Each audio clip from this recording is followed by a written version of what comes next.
My name is Nathan Pendleton. I'm with the Fat Man Recording Studio here in Lexington, Kentucky. And today we're going to talk about how to use and add vocal samples to Pro Tools. So here I have brought up a website called Lander, LANDR.com. I don't know a whole lot about them, but I just went here, Googled a free vocal sample to use for this demonstration, and I settled on this one just because it seems fairly easy, I guess. Let's see if it'll, I don't know if it'll play. Okay, that's not the one. It's actually this one.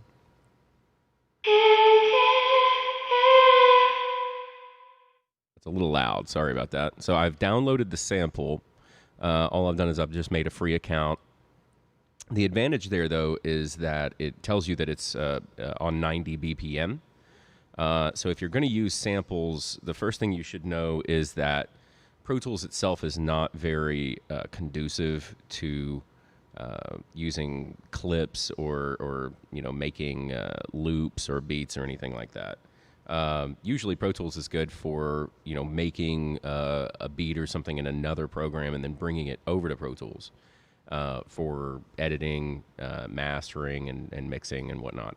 So what you really want when you're using any samples of any kind is you want to first look at your BPM, and you want to make sure that you've got the right BPM and you've got everything set up to where you can highlight and edit part of a beat and just move it into another section and it would be seamless. So here, I'm just going to use the Pro Tools click track for today. So I'm going to create a click track. I'm going to go up here and turn on MIDI controls, turn off my little conductor, and I'm going to set it to 90 BPM because that is what the sample said that it was set to. So the thinking is that if you just mess with it, as long as you're in the right BPM, you could start on the one, or you could start on any beat, and you should be able to move the sample and do things with it.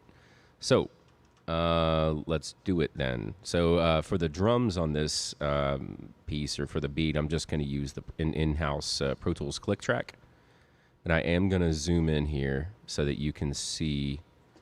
Let me get rid of time code, samples, markers, tempo, meter. I don't really need any of that right now. Time code, though, is helpful. I'll bring that back. Reason being, because up here on the Pro Tools, this is basically just sort of the ruler, if you're familiar with Photoshop or whatever, but this basically is your timeline. And you can see it's bar 1, beat 1, bar 1, beat 2, bar 1, beat 3, bar 1, beat 4, and then it recycles and goes to 2. So now you're at bar 2, beat 1, bar 2, beat 2, bar 2, beat 3, and so forth. So what this does, though, is this gives you the if you're familiar with any kind of sampling software, such as like Fruity Loops or FL Studio, this was your bar. This is your beat. So this window right here, each one of these is set right now to a quarter note. So that's why it's 1, 2, 3, 4, 2, 2, 3, 4, 3, 2, 3, 4. So we've got it set to 90 because that's what our sample said. The sample didn't tell us what meter, so 4/4 or 3/4. But as long as you're working in the same BPM, the meter shouldn't really matter that much.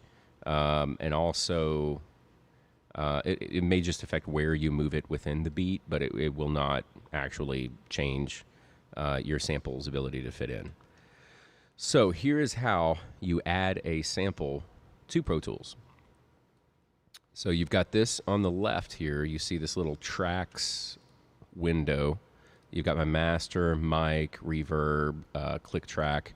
So here, if you don't see that window and yours looks like this, you can just go to the far left of your screen with your cursor until it changes into kind of like two arrows facing away from each other. Hold on. like that with a little line inside. Oh my God. There we go. Okay. So now you can see that is how you get your tracks window. So from there, I'm using a Mac, so but the process is the same for PCs. You know, you just go to wherever you have downloaded, and you grab your sample, put it in under tracks there, and now let me scroll this up a little bit so you can see it.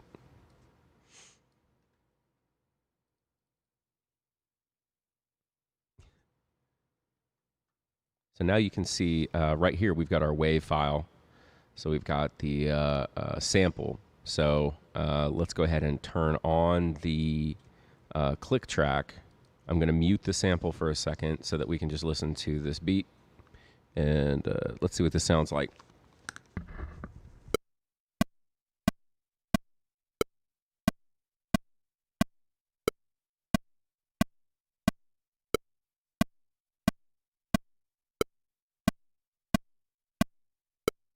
So that should give you some idea of like the tempo that we're working in. So now, now that we've got it restarted here, let's just start the sample from the one and see how that does. So here we go.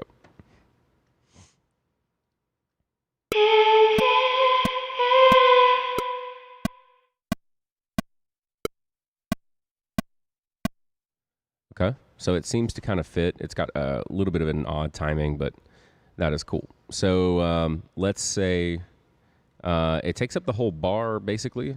So let's cut it off right here at bar 2, beat 1. And what I'm going to do is I'm going to come right here and then zoom in close as I can get. And you see up top here, your bar and beat measurement has shifted. So now you've gotten even more granular. So right now we're on bar 1, beat 4. I don't even know what that is, note 350 or it's a marker. But basically it's the space in between the individual micro beats. It's a cool word, micro beats. We can use that for later. So let's skip ahead. What we're looking for is bar 2. Here we go. Bar 2, beat 1. And now we've zoomed all the way in here. We have selected it. So if you hold shift and come down here and click on your WAV file, you will see that it highlights that. Well, it highlights that because that was my marker up here. But it will put your cursor there, marking the start of beat 2. So let me cut that out. And now you have this.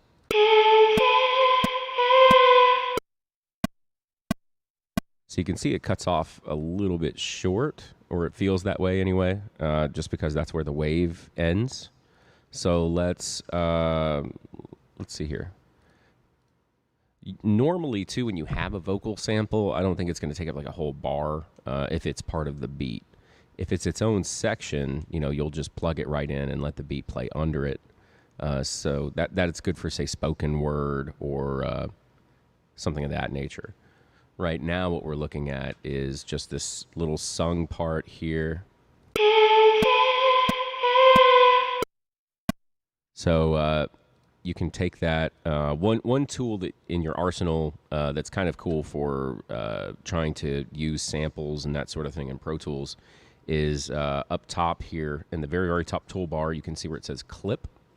First, you want to highlight your WAV file, go up top and hit clip. And then you can come down and select loop. So you've got several options when that window pops up. You can type in the number of times you want it to loop. You can have it loop for a very specific time. So it can go on and loop until it hits, in this case, 21 seconds. And you could have it loop until the end of the session or until the next clip. And then you can also do some crossfading. And crossfading is a little more advanced. We might get into that in another tutorial. Right now, we're just going to talk about plugging this vocal in and looping it. So I'm going to do, for the sake of this, I'm just going to do 2 loops. And that is the total number of loops. The total number of loops that you want. That number does not include your original. So as you see, I inputted that I needed 2 loops, and I got exactly 2 loops. So now let's see what that's like when you loop it.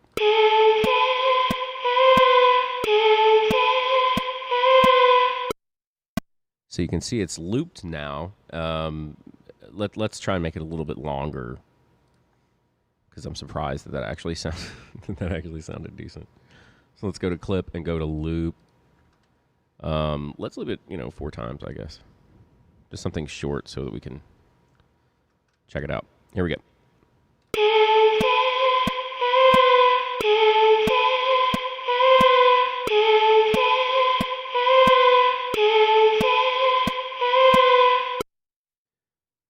Sounds great. So right away you can hear where that that instantly sounds like, an intro to something. You're like, by the end of that, you're waiting for some kick to drop in or something else to change. But right there, that's an excellent way to use a vocal sample. You can loop it in that fashion. But let's say you don't want to loop it, necessarily over and over. Let's say you just want it to play on every other one, So let's do this.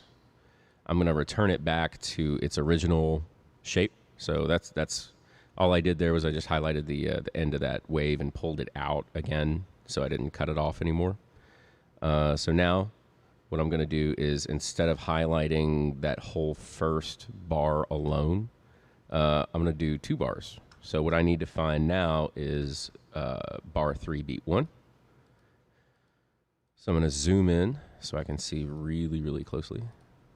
Because, again, the closer your measurement and more accurate, the easier it is for you to get in and do anything at all.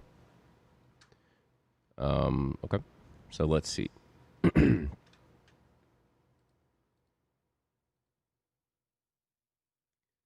All right.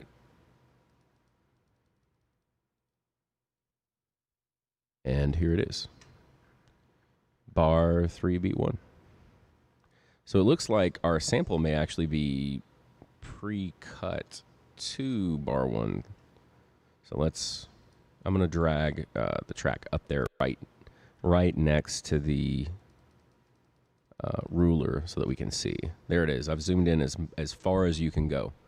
And it looks like this time I've lucked out. I mean, it looks like maybe this sample was intended to be spread over 2 bars, because it cuts off already exactly at bar 3, beat 1. So I think this is intended to be looped as it is.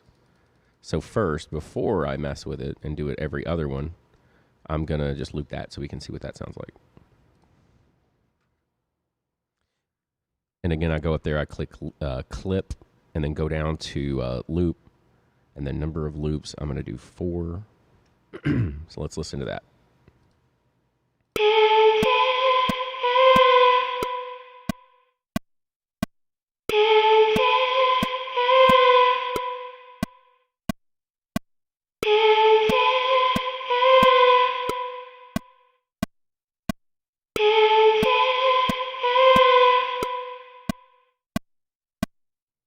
Cool.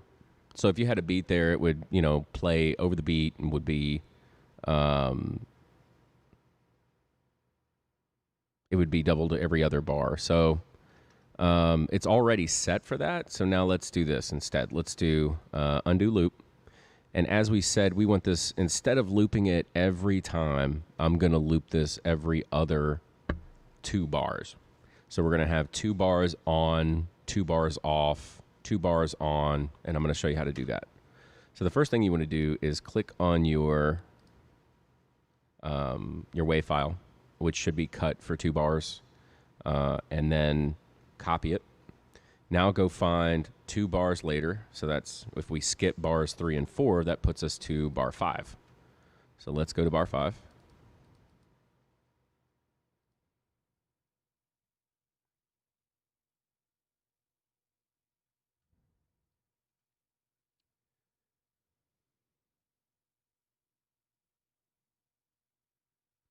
And okay, so let's do it up here because I forget I don't have a wave. So here we go. 5-1. So we're at 5-1 now, or at least the marker is. So let's do, let's paste it in. Wait, sorry. 5-1.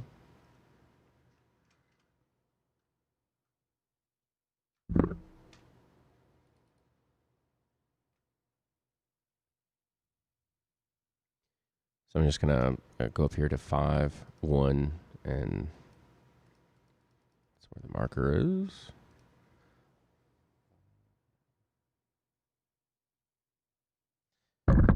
Yeah, you got to do it up here where it says start and end 5100. So that positions the marker there. So now I'm going to paste it.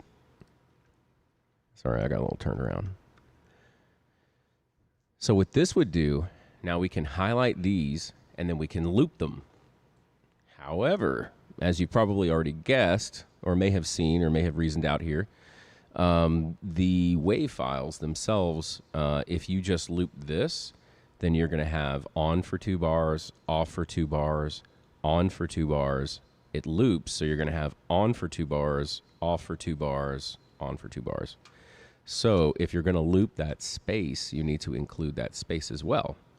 So now we can go, so that's 2 bars to 7. So now if we go 2 more, we're going to go up to 9. So now we're at bar number 9. And here we go. So you can move the marker there. You can zoom in and do that. It's much more efficient, though, to just go up here where it says start and type in bar 9. So that will move the start time or the marker to 9-1. So now what you want to do, though, is go ahead and highlight everything before that. So now what we've done is you've got 2 on, 2 off, 2 on, 2 off, and then it loops. So now, just like we did before, go up to clip, go to loop. In this case, we'll do just 4 loops so we can see it. And that did not do what I was hoping it would do. One thing we may need to do is go up here to where it said, okay, so what we've got to do is copy that, I guess. So we have these 2 clips, and what we need to do is shuffle, clip loop. Let me see if that's it. No, okay. So what you need to do here is commit. So if you right click the track, you can hit commit.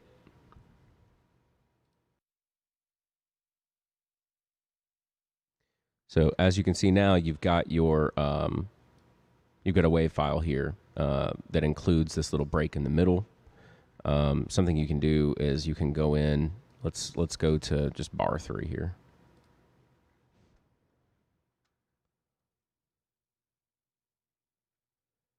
Start with beat 1 there.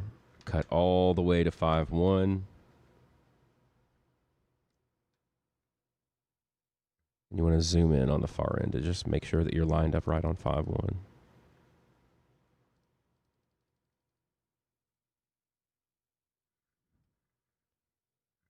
like I undershot it here a little bit. So let me get right there where that line is. As you can see, here's my end. So I'm going to just turn that to 0. So it ends right at 5-1. And I'm going to have it start right at 3-1. And again, you can do the start and ending on here at the very top. You can always type that in manually. In fact, it's a lot more efficient to do that. I depend on the mouse a lot, as you can see, which is not ideal. So what you would do is go, you've got this highlighted. You can go edit and copy. And then I would go far right here to, since it's 2 bars long, you can go right to 7. So here we are, 7-1, set it to 0. Go ahead and turn that off so it's not selected. So now you got start is 710 and end is 710, length is 0. Go ahead and paste that silence in. So now you got your 2-bar silence. So now you highlight that entire clip and loop it, silence included, 4 times.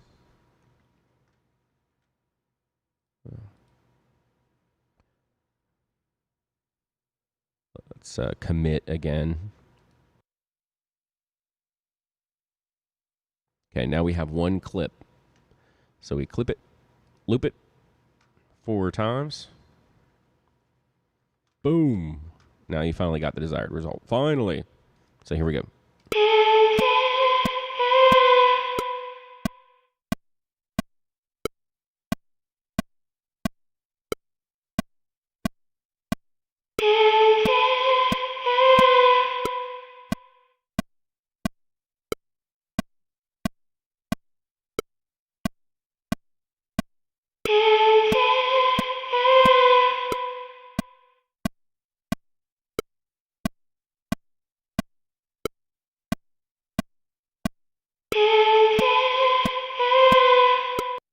All right, there you go. So you can see how that's looped.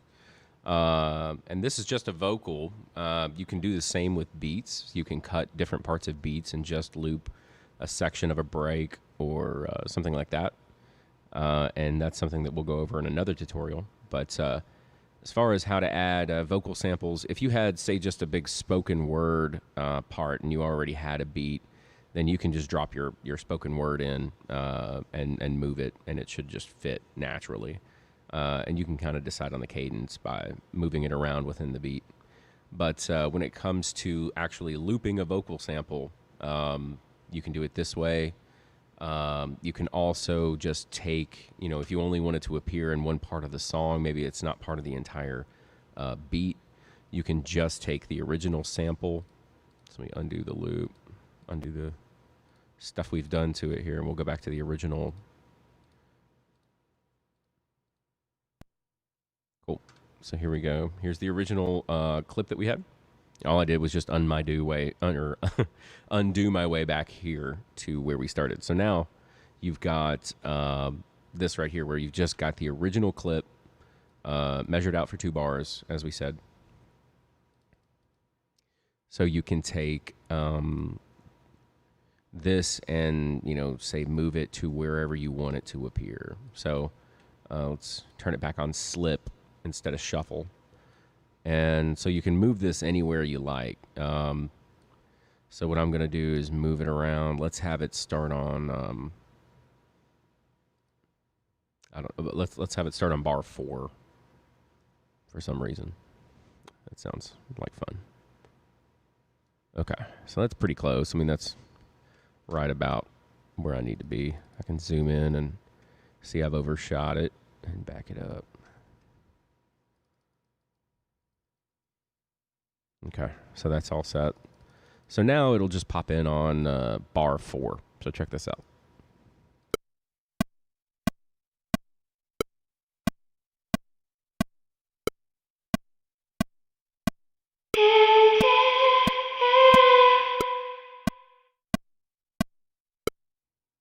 And one more time, I'll count it out.